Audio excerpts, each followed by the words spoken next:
muri Uganda, aho ikigo gishinzwe indege kivuga ko umuhanda munini w'ikibuga cy'indege mpuzamahanga cya Entebbe wafunguwe, ubu indege zikaba zemerewe kongera guhaguruka. Ibi bikurikiye ibyabaye mu gitondo cyo kuri wa gatatu, ubwo indege ya Rwandair yanyereye ikarenga umuhanda kandi ikawufunga. Urwo ni urusaku rw'ibihumbi by'abagenzi biri ku kibuga cy'indege mpuzamahanga cya Entebbe umunsi wose bategereje ko bakomeza n'ingendo zabo. Benshi binubiraga ko batahawe amakuru ku byabaye, ni impamvu byatwaye igihe kinini kugira ngo indege ikurwe mu nzira. Umuvugizi w'ikigo gishinzwe ingendo z'indege muri Uganda, Ibya, yatangarije abanyamakuru ibyabaye. This morning at about 5:31 a.m.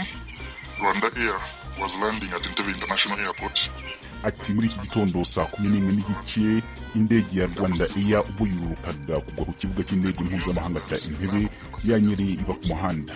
Inkuru nziza nuko ari nta n'umwe mu bagenzi bari bayirimo wagize ikibazo. Indege yari irimo abagenzi 44 hiyongeyeho n'abakozi bayo 7, bose bayigiyemo mu mahoro. 44 passengers on board and 7 crew. They all disembarked safely. Ibi ikimara kuba, ikigo cyatangaje ku rubuga rwacu rwa Twitter ko ibyabaye byatewe n'ikirere kibi. Kuri uyu mugoroba umuvugizi w'iki kigo yongeye kwandika ku rubuga rwa Twitter ko ikibazo cyakemutse kandi ko indege zemerewe kongera gutangira ingendo zazo. Ariko indege nyinshi zahagaritse ingendo n'abagenzi benshi basigara binubira mu gihe abakozi ku kibuga batangazaga ko amasosiyete atandukanye yahagaritse izo ndege. Umwe mu bagenzi twavuganye yambwiye ko indege nka Fly Dubai, Rwandair, Uganda Airlines na Ethiopia Airlines ari zimwe mu zahagaritse ingendo. Muri iki gitondo haguye imvura nyinshi i Kampala no hafi y'ikibuga cy'indege cya Entebbe, kandi hashize iminsi ikirere kitameze neza aho ku kibuga cy'indege.